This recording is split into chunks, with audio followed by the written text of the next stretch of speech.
The observation post hung in the darkness between stars, watching. It had been watching for 300 cycles now. Its instruments pointed at the small blue world that orbited an unremarkable yellow star. Inside the station, Commander Thelnos stood before the holographic display, his forearms crossed in what his species showed when deeply troubled. "Play it again," he said quietly. The display flickered to life. Images of the human world called Earth filled the room. Cities burned. Mushroom clouds rose into the atmosphere. Millions died in trenches, in gas chambers, in atomic fire. The commander watched as humans slaughtered other humans over pieces of land, over resources, over ideas and beliefs that seemed meaningless to any rational observer. "They are worse than we thought," his deputy said from behind him. "The violence is not decreasing. If anything, it grows more efficient." Thelnos could not disagree. His people had been observing primitive worlds for thousands of years. They had seen violence before. Every species went through difficult periods during their development. But humans were different. They killed with a creativity and scale that shocked even the most experienced observers. "Look at this," the deputy continued, bringing up another file. "They have created weapons that could destroy their entire world. Not just cities, but the whole planet. And they have thousands of these weapons all pointed at each other." The commander watched as human leaders spoke on primitive television broadcasts. They threatened each other with total annihilation. They built more weapons. They prepared for wars that would end everything. "Send the report to the council," Thelnos said finally. "They need to know what is coming." 3 sectors away, in the great chamber that served as the heart of galactic civilization, the Galactic Council gathered. Representatives from 200 species filled the vast space. Some breathed oxygen, some methane, some existed as pure energy. But all of them shared one thing now: fear. The hologram of Earth spun slowly in the center of the chamber. Around it, data scrolled in 100 different languages, population numbers, technology levels, military capabilities, and most important, psychological profiles. "They will achieve faster-than-light travel within 50 cycles," the science director announced. Her crystalline form chimed softly as she spoke. "Perhaps sooner. Their technology advances at an unprecedented rate." "Because they pour everything into weapons," someone called from the upper galleries. "Look at their history. Every major advancement comes from military research." It was true. The humans had developed computers to calculate missile trajectories. They had created the internet for military communication. Even their space program began as a way to deliver weapons across their planet. Everything they built first for war. "We should act now," said Ambassador Creel, his tentacles writhing with emotion. "We should sterilize that world before they spread beyond it. We have done it before when a species proved too dangerous." A murmur ran through the chamber. Some agreed. Others remained silent, which among the older species meant they agreed but would not say so openly. "That is genocide," the science director said firmly. "We are supposed to be civilized." "And what happens when they arrive?" Creel demanded. "When they come with their warships and their weapons? When they decide our worlds would look better under human control? We have not fought a real war in 10,000 years. We have forgotten how. But they never stop fighting. It is all they know." The council leader raised one massive claw for silence. He was old, ancient even by the standards of long-lived species. He had seen civilizations rise and fall. He had guided the council through crisis after crisis. But as he looked at the data streaming past the Earth hologram, even he felt uncertain. "We will not commit genocide," he said slowly. "We are better than that. We must be better than that, or we are no different from them." "Then what do we do?" Creel asked. "Wait for them to kill us?" "We prepare," the council leader said. "We watch. We build defenses. If they come in peace, we welcome them. If they come with violence, we are ready." But his words sounded hollow even to himself. How could they be ready for a species that had spent its entire existence perfecting the art of destruction? Deep in the intelligence division, analysts pored over every scrap of information about humans. They studied human art and found it obsessed with conflict and domination. They analyzed human literature and found stories of conquest and war. They reviewed human games and discovered that even their children played at combat. "They have a saying," one analyst noted, translating from the primitive English language. "If you want peace, prepare for war." That is their philosophy. Always preparing, always ready for the next fight. What about their religions? His supervisor asked. Surely those teach peace. The analyst pulled up more data. They do teach peace. But then they use those same religions to justify wars. They have fought for thousands of years over which God is real. They still fight over it. The supervisor felt her spirit sink. Is there nothing good? Nothing that suggests they might be different when they reach the stars? The analyst was quiet for a long moment. There are small things. They form bonds with other species on their world. They create art that is not about war. They have moments of great kindness, but these seem like exceptions. The violence is the rule. Across the galaxy, preparations began. Old weapons were brought out of museums and studied. Defense platforms that had drifted in space for millennia were reactivated. Species that had not maintained military forces for generations began training soldiers again. The humans were coming. Everyone knew it now, and everyone prepared for the worst. On one of the observation posts nearest to Earth, a young technician named Velra watched the human world through the instruments. It was her job to monitor their communications, to learn their languages, to understand their thinking. Late in her shift, when the others had gone to rest, she sometimes watched the human broadcasts that were not about war. She saw humans laughing together.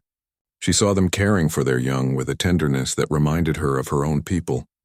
She saw them create music that made her feel emotions she could not name. They are not all bad, she whispered to herself, knowing she could never say it to her commander. But even as she watched a human couple dance together on their wedding day, the broadcast was interrupted by news of another war, more deaths, more destruction. The couple on the screen stopped dancing to watch, their faces filled with sorrow. Velra turned away from the screen. Perhaps the council was right. Perhaps the moments of beauty were just distractions from what humans really were. Perhaps when they came to the stars, they would bring only death. She looked out at the vast darkness of space.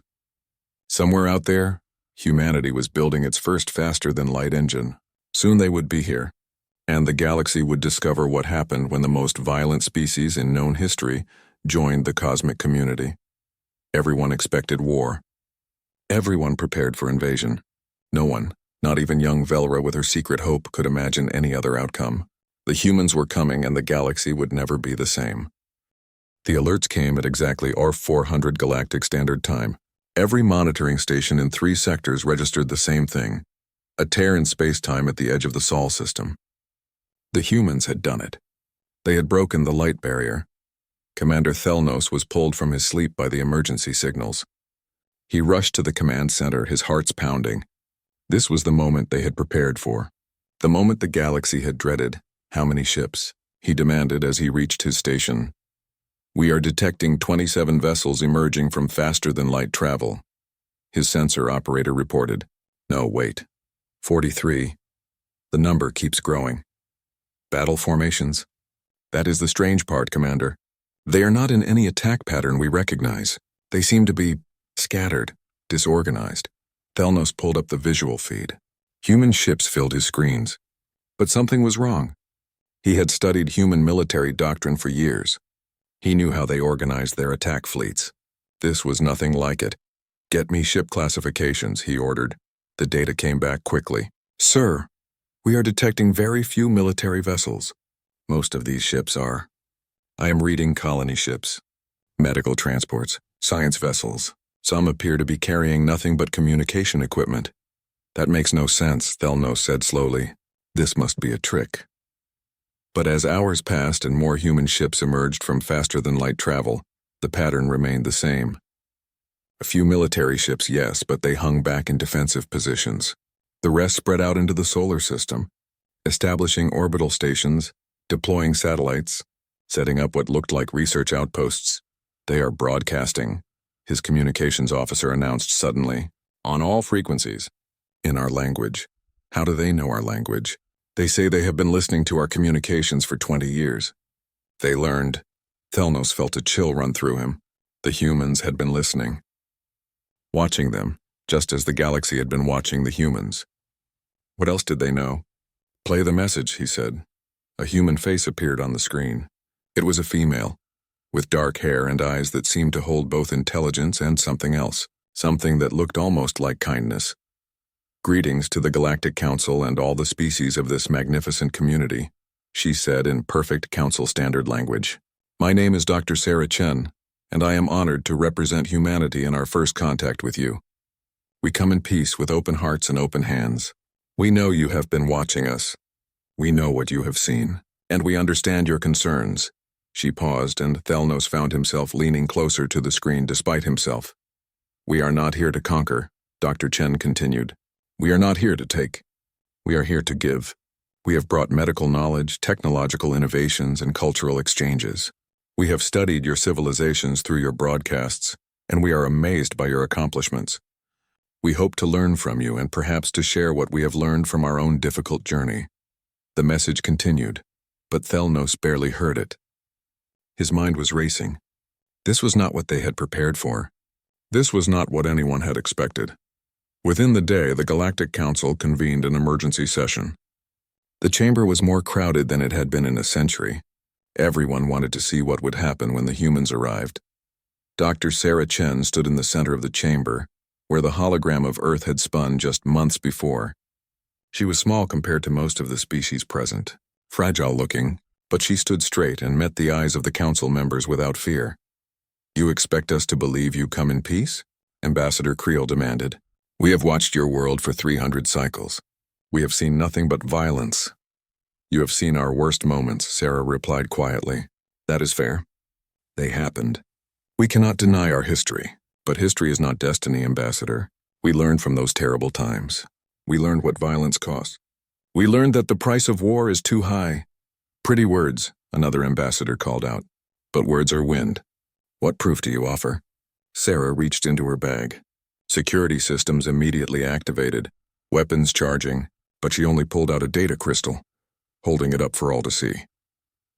This contains all of our medical knowledge, she said. Vaccines, treatments, surgical techniques. We have conquered diseases that we understand still plague some of your worlds. We give this freely, asking nothing in return. She set the crystal down and pulled out another. This contains our history, unedited and complete. Yes, it shows our wars, but it also shows how we ended them, how we built peace, how we chose cooperation over conflict. You may study it and judge for yourselves whether we have truly changed. A third crystal joined the others. This contains our art, our music, our literature. Not just the parts about war, but the parts about love, hope, and dreams. We are more than our worst moments. We would like the chance to prove that. The council leader studied her carefully. And what do you want from us, Dr. Chen? You say you ask nothing in return, but everyone wants something. Sarah smiled, and for a moment Thelnos, watching from his distant station, saw something in that smile that made his breath catch. It was hope. Pure and genuine hope. We want to learn, she said simply. We want to explore. We want to understand this beautiful galaxy we have finally joined. And if we can help along the way, if we can make things better, then that would be enough. I do not believe you, Creel said flatly. No species is so altruistic. You must have an agenda. Our agenda is survival, Sarah said, her voice becoming more serious. Ambassador, we nearly destroyed ourselves. We came so close to ending everything. Do you know what pulled us back from that edge? It was not more weapons. It was not more fear. It was hope. It was the idea that we could be better than our worst impulses. And when we finally looked to the stars and saw evidence of other life, of civilizations that had lasted for thousands of years, that hope became real. You showed us it was possible to survive, to thrive, to build something lasting. We owe you for that, even if you never intended to teach us. Silence filled the chamber. It was the science director who finally spoke. Let them prove themselves, she said. There is a plague on Ventara 7. The colony is dying and we have not been able to develop a cure. If the humans truly come to help, let them start there. Sarah nodded immediately. Send us the medical data. Our hospital ships can be there within a week. It is a 3-week journey at best, the science director said. Not with our new engines, Sarah replied, and we will bring enough supplies for a month-long operation. Whatever is needed, we will provide it. The council conferred quietly. Finally, the council leader spoke. Very well. You may go to Ventara 7, but you will be watched. Any sign of aggression, any hint of military action, and our fleets will respond. Understood, Sarah said. Thank you for giving us this chance. As she left the chamber, Thelnos watched her walk out with her small human delegation. They did not look like conquerors. They looked like people who had traveled a long way and were tired but hopeful. "What do you think, Commander?" his deputy asked. "I think," Thelnos said slowly, "that we may have been preparing for the wrong enemy." In the days that followed, the galaxy watched as human hospital ships descended on Ventara 7. They deployed medical teams who worked around the clock. They shared their technology without hesitation. They asked for nothing and gave everything. Within 2 weeks, the plague was contained. Within a month, it was cured. The Venturan people, who had been dying by thousands, began to recover. And across the galaxy, civilizations that had prepared for war found themselves wondering if they had been wrong. If maybe, just maybe, humanity had learned to be something different than what everyone had expected. But old fears die hard, and in the shadows of the council chambers, some still watched and waited for the humans to reveal their true nature. The galaxy had anticipated humanity's arrival for so long. They were not ready to believe that their greatest fear might become their greatest hope. 6 months after first contact, the galaxy was more confused than ever. Human settlements had spread across 20 systems. But they were not military bases. They were research stations, art galleries, schools, and hospitals. Humans seemed more interested in learning alien languages than conquering alien worlds. Ambassador Creel stood in his private chambers, reviewing reports that made no sense to him. Human engineers had spent 3 months helping the Talvex rebuild their failing power grid. They had asked for no payment. Human teachers had established schools on Priam 4, teaching both human and alien children side by side. Human doctors continued to travel from world to world, treating diseases and asking only for permission to study local biology. "It must be a long-term strategy," Creel muttered to himself. "They gain trust first, then they strike." But even as he said it, he knew it sounded hollow. How long did a strategy need to be? Humans only lived for about 80 galactic standard years. They would be dead before such a plan could mature. Across the city, Velra walked through the first human cultural center built outside of Earth.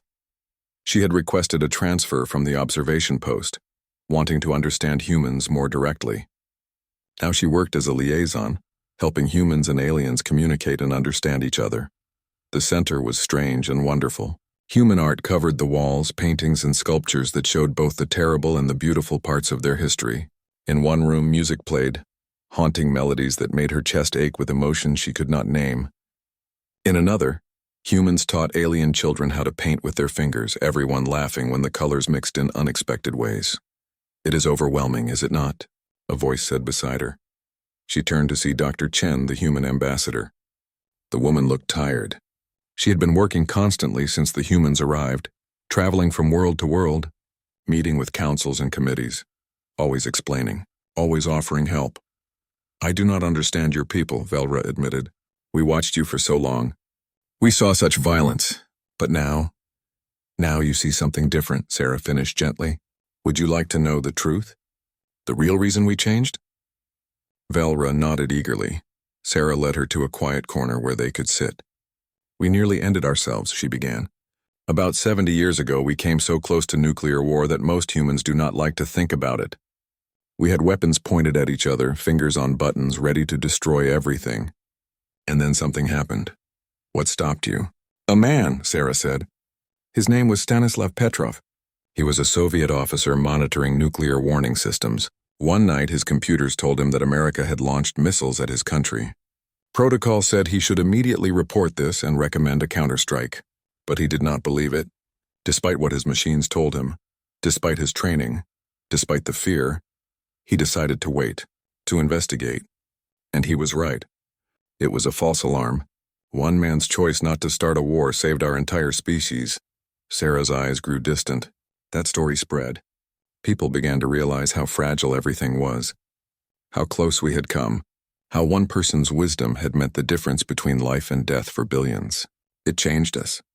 Not overnight, but gradually. We started asking different questions. Not how do we win, but how do we survive? Not how do we beat them, but how do we understand them? And you just stopped fighting? Velra asked skeptically. "No," Sarah said firmly. "We still have conflicts. We still disagree. We still have violence in some places. But we learned to handle it differently. We learned that every war ends eventually. And the question is whether anything is left worth keeping when it does. We chose to end our wars before they ended us. Before Velra could respond, an alarm sounded through the building. Sarah's communication device lit up with an urgent message. Her face went pale as she read it. "What is wrong?" Velra asked. "It is a distress call," Sarah said, already moving toward the exit. "From the outer rim. A colony is under attack. Attack? By whom? Something called the Devourers." The name sent ice through Velra's veins. Every species in the galaxy knew that name. The Devourers were ancient nightmares, creatures that had appeared periodically throughout galactic history to destroy and consume, but they had been quiet for 10,000 years. Most had begun to believe they were extinct or had left the galaxy entirely. Within hours, the Galactic Council convened again. The reports were clear and terrible. A Devourer fleet had emerged from deep space and attacked the mining colony on Threshold Station. The colony's population of 15,000 was dead or dying. The Galactic Defense Fleet had responded but had been easily defeated. "They are worse than we remembered," the council leader said, his voice heavy with defeat. "Our weapons barely scratch their hulls. Our tactics mean nothing to them. They do not negotiate. They do not communicate. They only consume." "How many ships do they have?" someone asked. 15 that we have detected, but our intelligence suggests there may be hundreds more waiting in dark space." A heavy silence fell over the chamber. Everyone understood what this meant. The galaxy had enjoyed peace for so long that they had forgotten how to fight a real war. Their military forces existed more for show than for actual combat. Against an enemy like the Devourers, they would fall like leaves before a storm. Dr. Chen stood slowly. "The Galactic Council has been preparing for humanity's arrival for 300 years, she said quietly. "You expected us to be your enemy. You expected us to bring war." She paused, meeting the eyes of the council members. "You are not entirely wrong. We know war. We know it better than we ever wanted to. And now you need that knowledge. You would help us?" the science director asked, surprise clear in her chiming voice. "After we plan to destroy your world? After we have treated you with such suspicion?" "Yes," Sarah said simply. "Because that is what you do when someone needs help. That is what we learned from all our terrible years of fighting. If we had the power to save others and chose not to use it, then all those deaths, all that suffering we caused in our history, would have taught us nothing." "What do you need?" the council leader asked. "I need command of the combined fleet," Sarah said. The chamber erupted in protest, but she continued speaking over the noise. "I know that is difficult to accept, but your military commanders have not fought a real war in thousands of years. They are brilliant scientists and administrators. But war is different. War requires experience that only comes from making terrible choices and living with the consequences." "And you have this experience?" Creel asked, his voice sharp. "Not personally," Sarah admitted. "I am a diplomat, but humanity has people who remember. Veterans, strategists, people who studied every war we ever fought so that future generations would not have to fight them again. We promised ourselves we would never use that knowledge for conquest. We never said we would not use it for defense." The council members looked at each other. They were being asked to trust the very species they had feared for so long, to put their fate in human hands. But as reports continued to come in of Devourer attacks spreading to other systems, as the death toll climbed into the hundreds of thousands, they realized they had no choice. "Very well," the council leader said finally. "We will follow your lead, Dr. Chen. But understand this, if the humans betray us, if this is some elaborate scheme, then we will use every remaining weapon we have to ensure you do not survive either." Sarah nodded. "If we betray you, then we deserve no less. But we will not betray you. I give you my word as a human, and despite what you have seen in our history, we take our word very seriously." She left the chamber immediately, already calling for military advisors and fleet commanders. As she walked, she thought about the irony of it all. The galaxy had spent centuries preparing for humanity to arrive as conquerors. Instead, they had arrived as healers and teachers. And now, when an actual enemy appeared, they were being asked to become the warriors everyone had feared. "Be careful what you prepare for," she whispered to herself. "You might just get it in ways you never expected." Across the galaxy, human ships began to move. Not the hospital ships and colony transports this time. Different ships began to emerge from the Sol system. Ships that had been kept in reserve. Ships that carried weapons humanity had hoped never to use again. Ships designed by people who remembered what war truly meant. The galaxy had anticipated humanity's arrival. But they had never expected they would need them. And they certainly never expected that humanity's greatest gift would not be their knowledge of peace, but their memory of war. The war room aboard the human flagship Remembrance was unlike anything Commander Thelnos had ever seen. Where galactic command centers were clean and organized, this place felt chaotic. Humans moved quickly, shouting information to each other, updating holographic displays faster than he could follow. But underneath the apparent disorder, he began to see a pattern, a purpose. General Marcus Cole stood at the center of it all. He was an older human, his hair gray, his face marked with lines that Sarah had explained came from years of stress and difficult decisions. He had fought in the last major conflict on Earth, something humans called the Unification Wars. Now he commanded the combined fleet, with Sarah as the diplomatic liaison. "All right, people, listen up," Cole said, his voice cutting through the noise. The room fell silent instantly. "The Devourers are using the same strategy they used 10,000 years ago. Why? Because it worked last time. They hit hard, they hit fast, and they rely on shock and fear to break the enemy before the battle even starts." He pulled up a holographic map of the galaxy. Red markers showed where Devourer forces had been detected.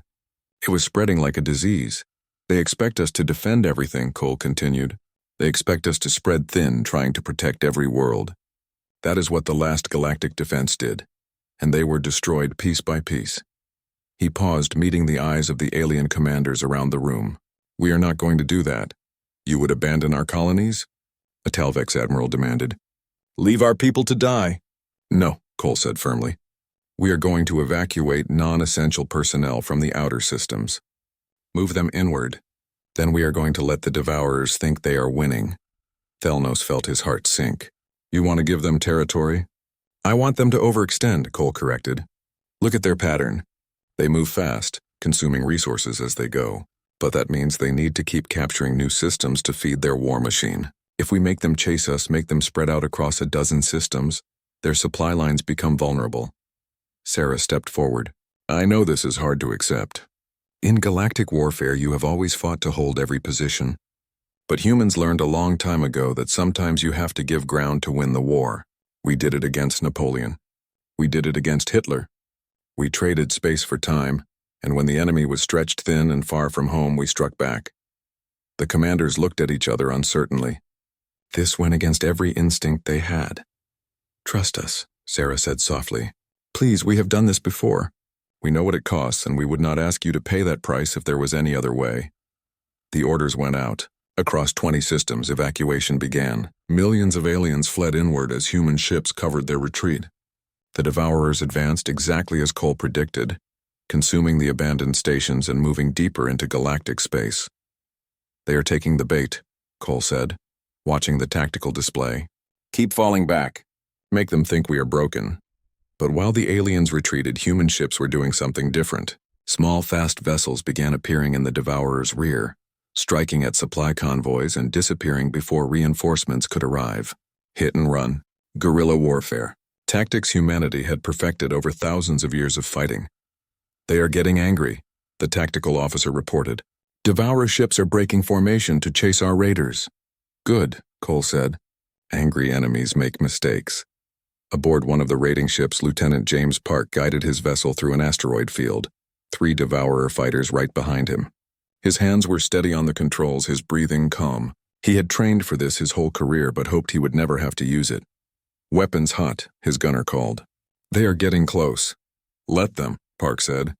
He waited until the last possible moment, then spun his ship through a gap in the asteroids that his pursuers could not follow. 2 of them crashed into the rocks. The third tried to follow and caught a missile from Park's rear launcher. "Target destroyed," the gunner reported. "That is number 7. "Good hunting," Park said. "Let us find number 8. Across the battle space, similar scenes played out. Human pilots and crews used every trick they knew, every tactic humanity had ever developed. They used decoys and false signals. They hid in nebulas and jumped out of nowhere. They made the Devourers chase them through gravity wells and radiation clouds, and slowly the Devourer advance began to slow. In the war room, Cole watched the strategic situation develop. "They are taking longer to resupply," he noted. "Their attack pattern is becoming predictable. They are frustrated. They are also adapting," Thelnos observed. See here? They have started grouping their supply convoys with more escorts, which means fewer escorts for their main battle groups, Cole said with satisfaction. They cannot be strong everywhere. Nobody can. 3 weeks into the campaign, the Devourers made their move. A massive fleet over 100 ships pushed toward the heavily populated core worlds. If they succeeded, billions would die. This is it, Cole said quietly. This is where we stop running. The combined fleet assembled at a system called Meridian directly in the Devourer's path. Human warships formed the core, their weapons powered up and ready. Around them, alien vessels took up defensive positions, their crews trained by human advisors in the past weeks. All ships, this is General Cole. He broadcast to the entire fleet. The enemy thinks we are beaten. They think we will run again. They are wrong.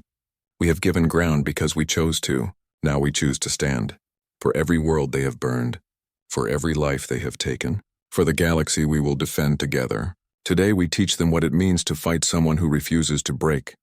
The Devourer fleet arrived in a storm of dark matter and malice. They outnumbered the defenders 2-1. Their ships were larger, more heavily armed. By every logical calculation, they should have won. But they had never fought humans before. The battle began with a human tactic called the Broken Wing. The fleet appeared to collapse under the initial assault, ships falling back in apparent disorder. The Devourers pressed forward eagerly, sensing victory. And then the trap sprang shut. Human ships that had appeared crippled suddenly powered back up, their weapons tearing into the Devourer formation from unexpected angles. Alien vessels that had retreated circled around, catching the enemy in a crossfire. The Devourers found themselves surrounded, their momentum used against them. All ships focus fire on their command carrier, Cole ordered. Take out their coordination and they become just a mob. Missiles and energy weapons converged on the largest Devourer vessel.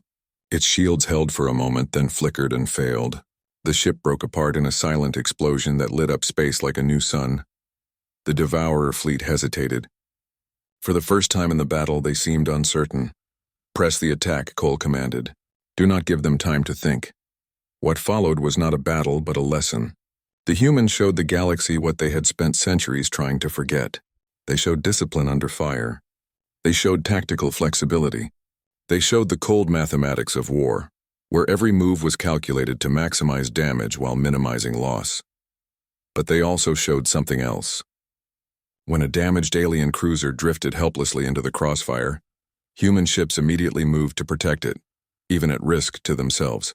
When a Devourer ship surrendered, broadcasting distress on all channels, the human fleet stopped firing and offered rescue to the survivors. Sir, that ship could be a trap, an officer warned. Cole shook his head. Maybe, but we take prisoners. We offer mercy. Even in war, we stay human. That is the point.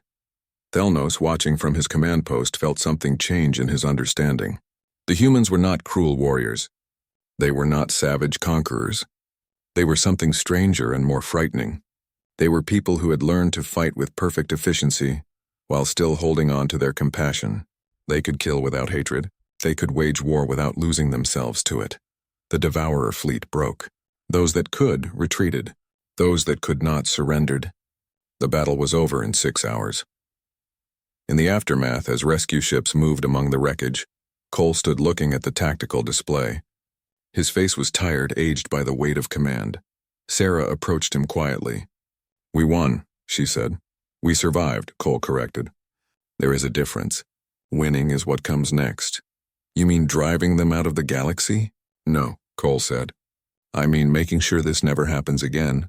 Making sure everyone in this galaxy understands that we are stronger together than we ever could be apart. That is the real victory. The battle was just the price we paid to earn the chance to try for it. He turned away from the display, looking out at the stars. We told them we came in peace. We meant it. But sometimes peace has to be defended. And we learned a long time ago that if you want peace, you have to be willing to fight for it. Not because you love war, but because you love what war destroys. Sarah nodded slowly. The galaxy anticipated our arrival for so long. They thought they knew what we would be. They were right and wrong, Cole said. We are exactly what they feared. And we are nothing like what they expected, because we remember what it costs to be monsters and we choose every day not to be. That is what makes us human. In the silence that followed, as the fleet regrouped and began tending to the wounded, The galaxy began to understand what they had truly gained when humanity Joe. 3 months after the Battle of Meridian, the Devourer War was over. Not through total extermination as many had expected, but through something far stranger. The Devourers had sued for peace. It was unprecedented. In all of galactic history, the Devourers had never negotiated. They had only consumed and destroyed. But humanity had done something different. They had captured Devourer crews and treated them well. They had offered medical care to wounded enemies. They had shown that they could be defeated without being destroyed, and some of the Devourers had started to question why they fought at all. Now, in the Great Council Chamber, representatives from 3 former Devourer ships stood alongside the galactic delegates. They looked uncomfortable, unused to diplomacy, but they were there, and that alone was revolutionary. They were indoctrinated, Dr. Chen explained to the assembled council, raised from birth to believe that conflict was the only way to survive. That strength meant domination. But when we showed them a different path, when we demonstrated that we could be strong without being cruel, some of them began to change. Not all of them, Ambassador Creel noted sourly. The majority of their fleet retreated into dark space. They will return, perhaps, Sarah agreed. But when they do, they will find a galaxy that knows how to defend itself. And they will find some of their own people standing against them. Change starts small. It started small for us too. The council leader raised his claw for attention. We are here today not to discuss the Devourers, but to discuss the future. The galaxy has changed in the past year. We have learned things about ourselves, both good and troubling. We must decide what we do with this knowledge. General Cole stepped forward to stand beside Sarah.